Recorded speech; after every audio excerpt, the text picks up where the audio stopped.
from Global Kingston. This is Global News Morning. So good to see you on this Monday. Yes, indeed. It is August 17th. Megan Culture is off this week. And on the news desk doing the news duties, we have the Aaron Strickland. Good to see you, Aaron. Good morning. Good to see you. It is August the 16th, Bill. What did I say, 17th? Oh, yes, we've had this discussion right before we went to air. I keep thinking it's Tuesday for some reason. Well, no, it is Monday. Still Monday the 16th. Yes, thanks for the correction. No worries. Yeah. Hopefully you had a great weekend. did, yes. Friday, I was thinking, what am I going to do this weekend? I have no plans. By Sunday, I was exhausted. Really? I took my bike out on Saturday, went to the pier, did a nice swim. Sunday, took my bike again to the farmer's market, bought some things there at the Memorial Center, including some pierogies, delicious pierogies. Not a bad weekend, considering that sounds really I had no plans. lovely. Yeah, we had great weather this weekend as well. No to be humidity. honest, it was still a little too warm for me, so my friend and I, we hung out and watched some Gilmore Girls in her basement to keep cool. Yeah, but it was still fun. No humidity, though, makes such a big difference. It does, yes. Yeah, not bad at all. But we'll break down the next 3 days for you here and wishing you a great Monday morning. Yes, it is Monday. 25 degrees our expected high today. That is the average high for this time of year, so really nothing out of the ordinary. 28 degrees is how it's going to feel. A little bit of humidity, but it's not going to be stifling. Enjoy some sunshine.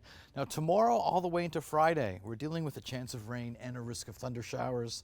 A cooler high tomorrow, 23 degrees, but humidity is on the rise. It'll feel like 31.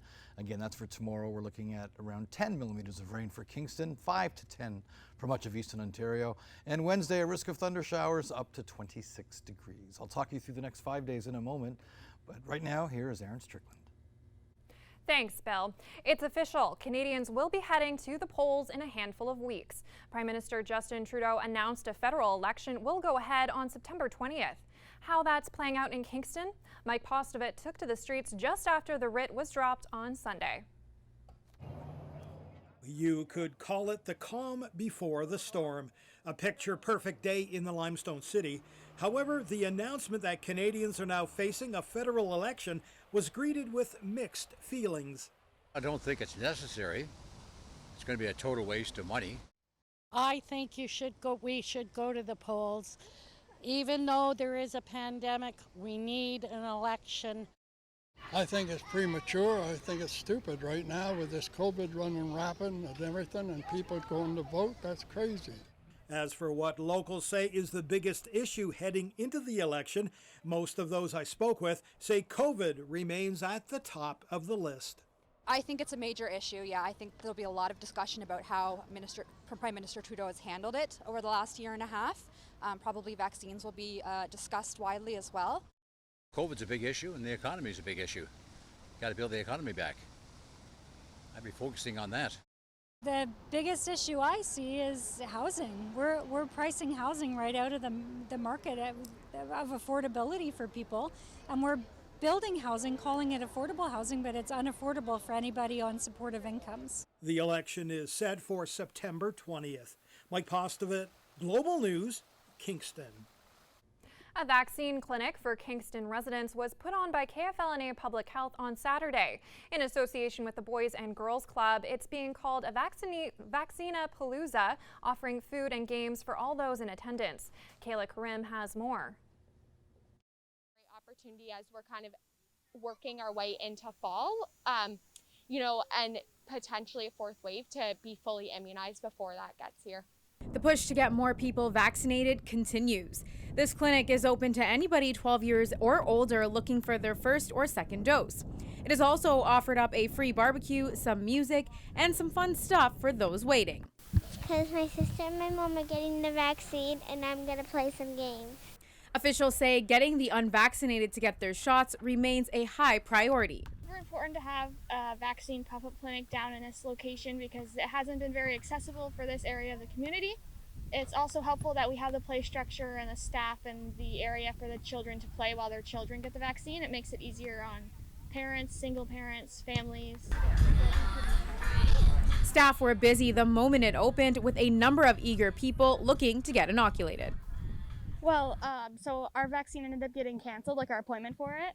So we were just looking around, trying to figure out how to get our next one. Then we heard that this was, you don't need an appointment or anything for it.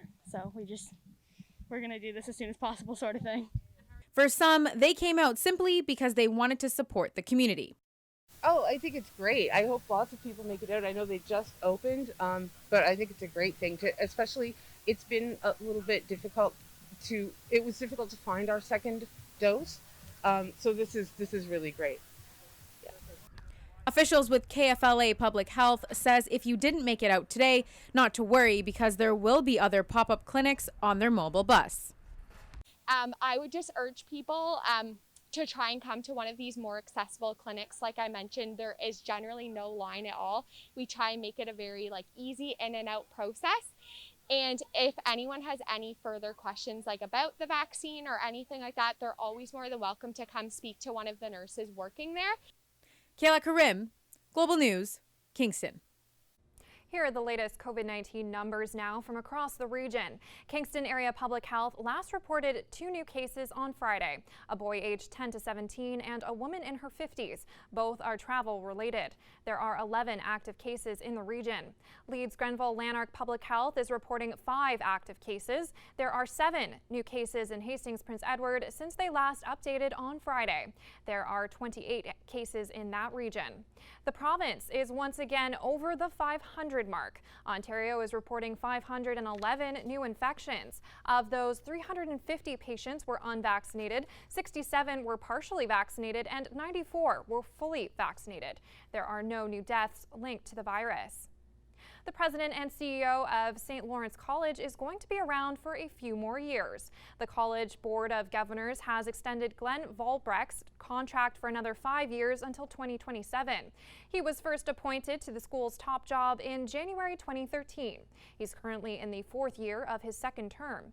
Under Volbrecht's leadership, the college has undergone several evolutions, including its largest ever expansion with the completion of the $42.2 million Student Life and Innovation Center at the Kingston campus. And now let's head over to Bill for a check on the forecast. Bill, what can we expect for our Monday morning? Well, you'll notice it being a little cool. Parts of the region in single digits right now. Kingston enjoying 11 degrees, but Belleville is 9 degrees and a range of 8 to 10 degrees between Brockville, Smiths Falls, and Ottawa. So yeah, a little on the cooler side this morning. We do see some sunshine today. We'll deal with some intermittent cloud cover later in the afternoon. And then for tomorrow, we're dealing with some rain. We can start to see that rain in the morning into the early part of the afternoon. Now, depending on where you are, anywhere between 5 to 10 millimeters of rain tomorrow and a risk of thunder showers for Wednesday. Belleville, good morning to you. 26 degrees for you today, a humidex value of it feeling like 29. You do see some sunshine.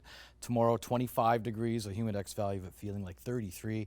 5 to 10 millimeters of rain for you tomorrow and then a risk of thunder showers by Wednesday. Brockville, good morning to you. 27 degrees today, a couple of degrees above average with some sunshine. 24 tomorrow, 27 on Wednesday. Both Tuesday and Wednesday, a risk of thunder showers, 5 to 10 millimeters worth tomorrow for Smiths Falls. 26 degrees today, feeling a little warmer once you factor in that bit of humidity, but a mix of sun and clouds today. A cooler high tomorrow, 22 degrees, then up to 27 on Wednesday. You're looking at 5 to 10 millimeters of rain tomorrow. I mentioned rain and a risk of thunder showers all week long. Yeah, that begins tomorrow. But today, a mix of sun and clouds, 25 degrees, 23 tomorrow, 26 on Wednesday, a risk of thunder showers. In fact, highs close to 30 again for Thursday and Friday, and a risk of thunder showers. Boston's infamous Skinny House is back on the real estate market. And if you have $1.2 million US, this can be yours. Look at the size of this thing. It's cute almost. It's almost cute. The tall and rectangular shaped house was last sold in 2017 for $900,000. It's 1,100 square feet, but just 10 feet wide at its widest point.